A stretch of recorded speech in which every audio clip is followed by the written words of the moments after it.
You're listening to the weekly Parsha Podcast with Ari Goldwag, recorded with Hashem's never-ending assistance in Ramat Beit Shemesh, Israel, 5784, 2024. This week's Parsha is Parsha's Tzav. And in Parsha's Tzav, towards the end of the discussion of the korbanos, the different sacrifices that are brought, the Pasuk says, chapter 7, verse 37, Zeis HaTorah, this is the law, La'ila, Lamincha, V'lachatas, V'la'asham, for the fully burnt offering, for the flour offering, for the korban chatas, the sin offering. Asham is a different kind of sin offering, V'lamiluim, and for the miluim korbanos which were brought in the dedication of the Mishkan, L'zevach Shelamim. The last on the list of all of the korbanos, of all of the sacrifices, is the Korban Shelamim. Ends off this chapter, Asher Tziva Hashem es Moshe Har Sinai. These are all commanded by Hashem to Moses on Mount Sinai. When Hashem commanded the Jewish people to bring their korbanos, their sacrifices to God. So when we read these psukim, we have to notice, first of all, what's going on in this particular pasuk, but also generally in the parsha, that the Korban Shelamim, which is the last of the korbanos, why is it indeed that it is the last of the korbanos? What is special about this sacrifice? A Korban Oila, which we bring every day, a Korban Tamid, we bring on Shabbos, it's completely burnt. It goes completely to Hashem, as it were. The Korban Shelamim is unique in that part of it is eaten by the Kohanim, by the priests. Parts of it are given to the owners, and parts of it go on the Mizbeach, onto the altar. That's unique about the Korban Shelamim. And we're going to discuss what is the idea behind the Korban Shelamim. What is the idea behind, what is the name Shelamim? Shelamim, Shalom means whole, complete, as we spoke about in regards to Yerushalayim. Jerusalem is whole, is complete. Let's see together a medrash, and I also want to point out, it's a few psukim earlier, in chapter 7, verse 12, it talks about the fact that one of the korbanos Shelamim is called a Korban Toda. It's called a thanks offering. In the medrash, this is kind of an introduction to the whole discussion. The medrash tells us, Reb Pinchas, Reb Levi, Reb Yochanan, Hashem, Reb Menachem, de Galia, La'asid Lavai. These different rabbis, it seems they lived in Galia, it's the name of a place, they said that in the future, Kol ha-korbanos b'teilin, Korban Toda in a bottle, all of the korbanos, all the sacrifices will be nullified. We won't bring korban chatas, korban asham. There won't be sins anymore. There won't be any yetzer hara. There won't be an evil inclination to do wrong, and therefore all that's going to be left is Korban Toda, the sacrifice which is brought to show our thanks to God, which is a Korban Shelamim. Kol ha-tfilos b'teilos, we will no longer need to pray so much, because we'll have all of our needs naturally given. Ha-hidah ein b'teila. But we'll always need to thank Hashem. We'll always need to show our gratitude. We will always pray still, and the prayer will just be a different kind of prayer. It won't be a prayer of request, it'll be a prayer of thanks. Hadod Yichsiv, this is what we find it says in the verse in Jeremiah chapter 33, verse 11. Kol sasai v'kol simcha. In Jerusalem is going to be heard a sound, a voice of joy. Kol chasim v'kol kala. The voices of a bride and a groom. Kol oimrim hoidu es Hashem tzivakos. And this voice says, thank you to God. Just thanks. Everything will be in their places. There won't be any more shidduch crisis. There won't be any more relationship issues. Everyone will just be grateful. Everyone will just be joyous and happy. Zeh haidah, meviim toda, beis Hashem. They'll be bringing thanks, Korban Toda, sacrifice of thanks to God. Zeh Korban Toda. B'chein David R Meir, Alai Elikim nidorecha shalem toda islach. King David says about the future time, upon me, God, I take upon myself these vows, I will pay them, and I will thank you. Doesn't say toida, thanks, which would mean a literal thanks, expressing my gratitude. Rather, elatoidois, it's plural. Why? Hahoida v'korban toda. Because of course there's the natural expression of gratitude that we need to do, but there's also the korban toda. Even in the end, even after sacrifices are no longer necessary, the sins are gone. God will wipe away all of our sins. We will still bring a sacrifice to say thank you to God. We'll still express our gratitude. And as we'll soon see, the whole concept of the Shelamim has to do with peace. Has to do with a relationship between us and God. Has to do with a win-win, right? Not only does the korban get consumed on the altar, it's also parts of it are given to the Kohen, to the priest. Parts of it are given to the owners, to the Bailim who bring the korban. And of course with the Korban Toda, so there's also many loaves of bread that are brought. The person has to involve in his expression of gratitude those around him. It's not enough to just say thank you to God in front of God. We need to increase that thanks by involving others in our expression of thank you.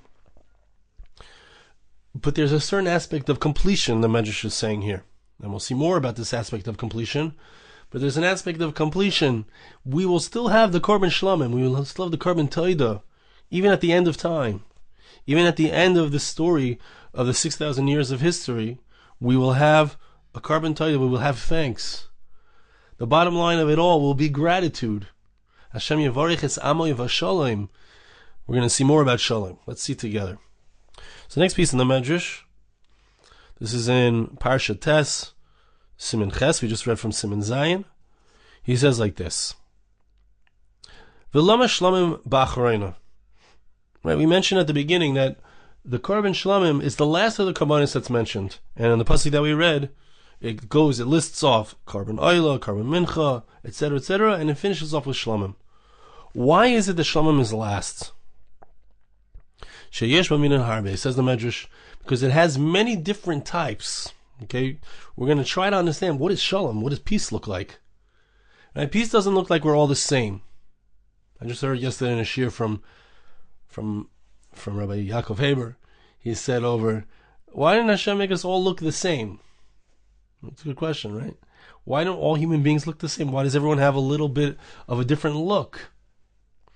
Why is everybody, nobody looks the same. Nobody looks identical. Even identical twins, you can, if you know them very well, you can tell them apart. So we read in the Tzidkas HaTzadik, the Reb Tzaddik of Lublin, he said that it expresses the fact that each and every person looks different, expresses that each and every person is different. Chazal say, just like their faces are different, their opinions, their Ofi, their nature is different. And that expresses the fact that there's many, many different types of ways of serving Hashem. Shalom is that all the different ways, all the 70 different aspects of Torah come together and form a unity. Right? If I give a korban, if I bring a korban, think about it. If I bring a korban, let's say a korban chatas, a sin offering, it goes completely to God. Why? A korban oila, it goes completely to God. Why? I sinned. I made myself separate from God. I've showed that I'm my own thing. So now I need to go to the other extreme and say it's all God. In the Korban Shelamim, there's peace. We have a win-win. We have a interdependence. Everybody benefits from this korban. It expresses the fact that there's a shleimus, a completion, a wholeness. Reb Simon, hada grazmita.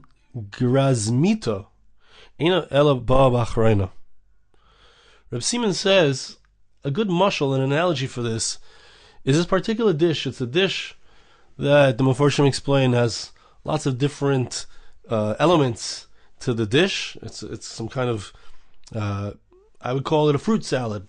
It comes at the end. It's brought out as a dessert. Lots of different types of fruit. There's apples in there. There's clementines. There's lots of different elements, and the juice mixes up together, right? It's a delicious treat for the end. It comes at the end. Lama sheish b'minim harbe. what comes at the end? What comes at the end of the meal signifies what comes at the end of time, what comes in the end of a process. The purpose of any process and the purpose of all of reality is to bring together all of the disparate elements into cohesive whole, into a blending, into harmony. Kach lama Shelamim acharayna, says Reb Simon. So this is the same reason why Shelamim, the Korban Shelamim, is the last of the korbanos mentioned. Sheish b'minim harbe. It has many different types, different aspects of it. Dam, ve'emurim lamizbeach. There's blood and the different parts of the animal that go onto the altar, that are burned on the altar. Chazei v'shoik l'kayanim. The chest and the limbs. Some of the limbs go to the priests to be eaten, or basar l'bailim. The leather of the animal and some of the flesh goes to the owners, to the people who brought it.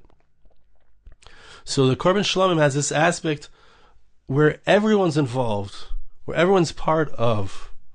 It's not me separate from you. It's not me separate from God. It's a combination, a completion, a wholeness. Now the Medrash goes on, because we're talking about the concept of wholeness, and we're talking about the concept of shalom, of peace, and we're also talking about the concept of completion, what happens in the end. The Medrash goes on to speak about shalom, and goes on to speak about peace. We find that it's true about the end of time, and it's also true about our prayers, as we mentioned. The end of prayers, what do we say at the very end of our davening? The last thing that we talk about is peace. Sim shalom tova v'racha, chem v'chesed v'rachamim. Grant peace, God. Grant peace to your people. The end of Birchas Koyanim. What's the last thing that it says in there? Hashem yavarech es amay b'shalom. I'm sorry, that's a pasuk. We say, that's what I'm looking for. The Kohanim end off their blessing to the Jewish people with peace. Hashem should give us peace. Hashem should give you peace, place on you peace. That's the last thing that we say in our prayers. So why is it, or what is the depth of the chashivas, the importance of the concept of peace? Of course, we all naturally understand it intuitively, how wonderful the world would be if there was only peace. But it's the ultimate goal. I think it's important to understand what peace means. It doesn't mean there's a concept of peace that others have. In Islam, the word Islam means peace, but it means everyone is the same, and everyone serves God the way we do, and now all of the infidels have been killed, and therefore there is peace. That's not the peace we're talking about. The peace that we're talking about here is there's Hashem, there's Kohanim, there's the Bailim, there's different parts, there's different aspects, but all these aspects come into harmony. You don't destroy all of the other aspects in order to get peace. That's not how you get peace. Peace is where you have all of the aspects still. All the aspects have come into harmony. They're no longer fighting with each other. Let's see what the Medrash says about peace. Rabbi Shimon ben Yochai. Rabbi Shimon ben Yochai, the author of the Zohar, says, Godol HaShalom, great is peace. Shekol HaBracha is kula lo yispoi. All of the blessings are included in it. Where do we see that? Hashem oiz lamo yutein, like we said before. God gives His nation strength. Hashem yivarech es amoi b'shalom. God will bless His nation with peace. So the concept of peace is one where all the blessings are there. All the blessings are included in it. Right? It's an interesting way of saying it. It sounds very much like what we're talking about. All of the blessings. Well, there's a blessing of having parnasa, of having livelihood. There's a blessing of having children. There's a blessing of having harmony between a man and his wife. There's a blessing of having Torah. There's a blessing of having... There's so many blessings. All the blessings come together. They're all included. They're all held by. They're all encompassed within the word shalom, the word peace. When you have shalom, you are shalem. When you have peace, you are complete. Okay, so it gives a number of examples here. I'm not going to read them all inside. Here's an important one. Chizkiah Amar. Chizkiah says, Gadol Hashem shebechol ha'masois ksiv vayisu vayachanu. Listen to this one. In all of the instances where the Jewish people traveled in the Midbar, in the wilderness, so it says they traveled, they encamped. It's plural. So there was a certain aspect of division. The way he says it is, when they would travel, there would be division, there would be arguments. When they would encamp, there would be arguments. But there was one exception to this rule. When they came to Mount Sinai, Nasu kulam chania achas. The pasuk tells us that they all encamped as one. It says it's singular. Israel encamped, singular, not they encamped. Israel, he encamped. It doesn't say they encamped, but rather singular, he encamped.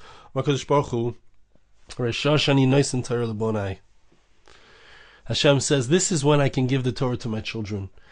The Jewish people can receive the instructions for life, the relationship with God, when we are in a state of unity, when we are in a state of peace. We're not fighting with each other. We're appreciating each other's uniqueness. Okay, brings other examples of peace between man and his wife. I'd like to read to you a particular story that Medrash brings. It talks about the fact that when Hashem mentions again what Sarah said, how can I have kids? She laughed. She said, how can I have kids? I'm old. My husband's old. Hashem, when he repeats it, he says, she said about herself, she's old.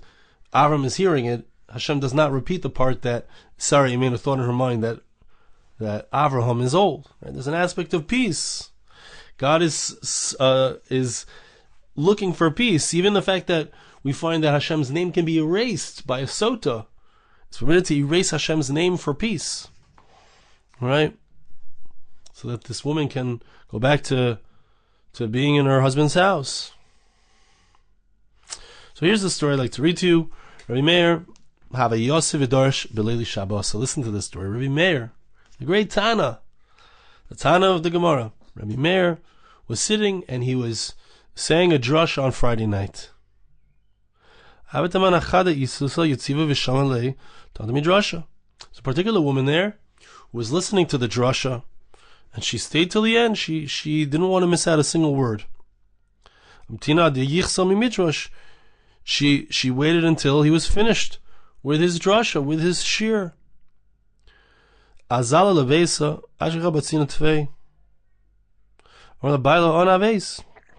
She came home. She was very late. Her husband said, "Where were you?"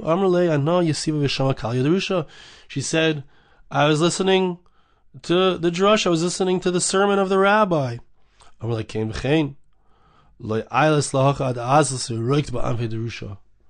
husband was very angry that she was late, and before she would say he was a rasha, he was a wicked person, and he said to her, "I don't want you to come back to my house until you go and you spit in the face of the rabbi who gave the sermon, the rabbi who gave the drasha." So she didn't know what to do. You see, 2-3 weeks, she didn't come home because she couldn't bring herself to spit in the face of the rabbi. In the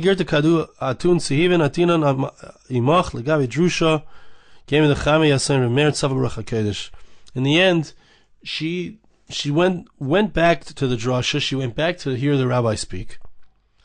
And Rabbi Meir looked at her, and it was revealed to him through Ruach HaKodesh, through a divine inspiration, what had happened. He said to all the people present, he said, "Is there a woman here who knows I have an eyesore? I need somebody to spit in my eye to remove the eyesore."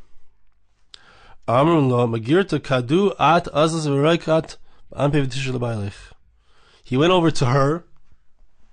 Rabbi Meir went over to this woman and said to her, "I want you to be the one to spit in my eye."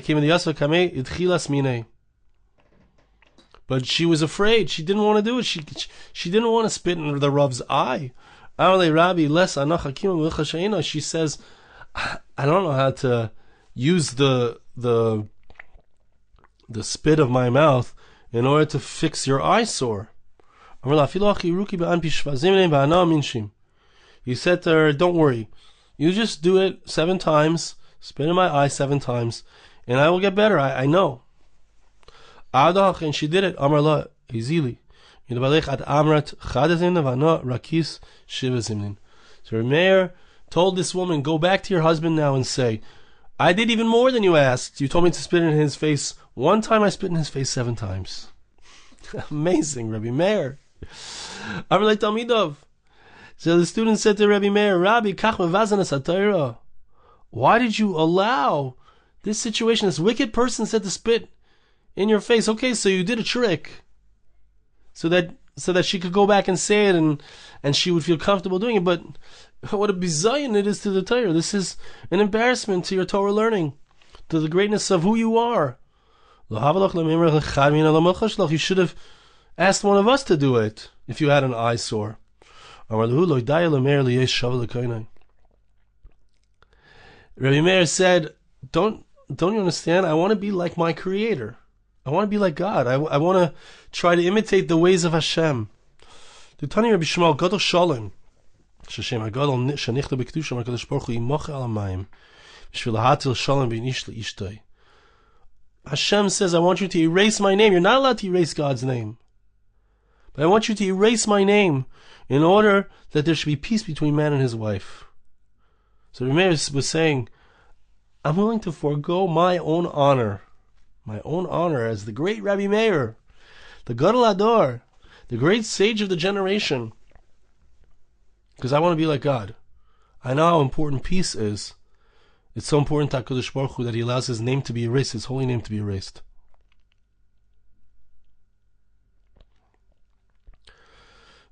Beautiful, beautiful medrash. There's so much more we could read here, and I'm not going to be able to read everything, but let's read just the end of the medrash, because it has the final parting message, and it will bring us back to the beginning of what we spoke about. Rav Mani the Sha'av, Rabbi Yeshua the Sichna, Meshem Rabbi Levi. These 2 rabbis, Rav Mani and Rabbi Yeshua, said in the name of Rabbi Levi, Gadol Shalom shekol habrachos v'teves ha'nechamis shekadosh baruch hu mavien al Yisrael chais me'mishalem. Peace is just incredibly awesome. It's something, it's a midah, it's an aspect, the concept of shalom, of shleimus, of completeness, of wholeness, all the blessings and all of the good things and all of the consolations that God is going to bring upon the Jewish people, they're all sealed. They all are completed with the word shalom, with the concept of peace. Kriya Shema, Parisuka Shalom. In Friday night when we read Kriya Shema, so the last of the blessings we speak about is that Hashem will spread out His canopy of peace. Which is talking about Mashiach, the times of the Messiah. But Tefillah, Oisa Shalom, we end off the prayers we mentioned earlier. Oisa Shalom, God makes peace. Yes, Shalom, God makes peace. God should grant peace to the people of Israel. Birchas Kohanim ends with the words, God should place upon you peace.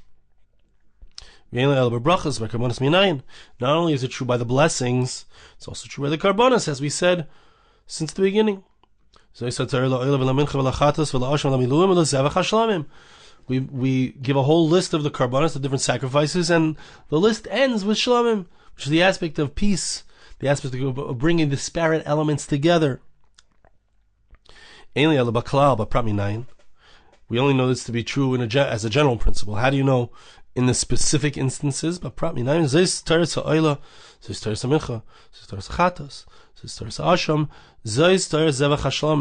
it, not only in this particular pasuk which we read together, but if you look at how it lists off the different korbanos one by one, the last one that the pasuk lists off is the korban hashlamim.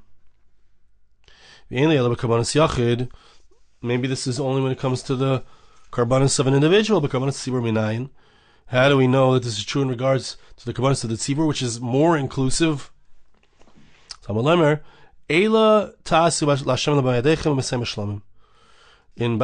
Bamidbar, in Numbers chapter 29, it speaks about the different korbanos of the tzibur, of the kahal, of the congregation, of the general populace, that's brought on behalf of everybody, and the last one that talks about there is a Korban Shelamim. Says the Medrash in completion of this idea. This, how do we know that this is the concept that we're speaking about, which relates to this world? What about in the next world? Right? What about when it comes to the future time when people won't have a Yetzer Hara anymore, which we spoke about at the beginning with the Korban Toda? But how do you know that to be true? Because the pasuk says about the future time, Hineni noite elek in our Shalom. In Isaiah chapter 66, verse 12, it says, "I'm leaning towards it like a river of peace." The characterization of the future time is a time of peace. What do you need peace for? Everybody, there's no more Yetzer Hara, there's no more tacharut, there's no more, as the Rambam says, there's no more everybody trying to win. There's no more competition. What do you need peace for? But you do need peace there as well. Rabbanan Amri Gadol Shalom Kishamelech HaMashiach Ba Ein Pesach El B'Shalom. When the king, the Messiah, comes, what does he start off with? He starts off with peace.